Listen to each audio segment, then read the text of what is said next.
अभी आप सब देख रहे चकाचक न्यूज। आप सबको हम बता देते हैं भोजपुरी के सबसे बड़ा अपडेट आप सबके बीच आ गया है, जो आप सबको ये वीडियो में पूरा हम बताने वाले हैं। तो वीडियो का आप सब लास्ट तक देखिएगा और पूरा वीडियो अंत तक देखिएगा कि आप सबको समझ में आ जाए कौन सा गाना किस चैनल पे आ रहा है। तो आप सब ध्यान से देखिएगा। आप पहले आप चकाचक न्यूज़ को सब्सक्राइब लाइक शेयर कीजिए।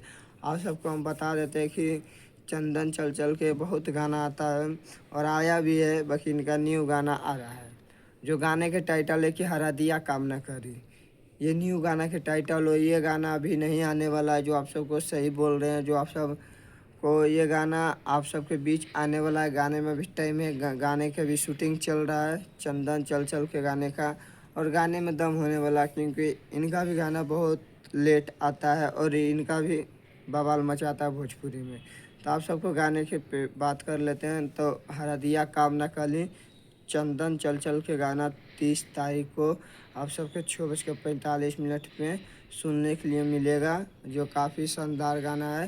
चंदन चल चल ऑफिशियल पे जो आप सब जाके सुनिएगा तो आप सबको मिल जाएगा, और कोबरा म्यूजिक पे भी ये गाना सुनने के लिए मिलेगा। दोनों चैनल पे जाइएगा, आपको यह गाना सुनने के लिए मिलेगा। तो बाकी बात आप सब चकाचक न्यूज़ के बारे में क्या सोचते हैं, आप सब सब्सक्राइब और लाइक शेयर कीजिए। बाकी बात आप सबके बीच ऐसा ही इंटरव्यू आता रहेगा।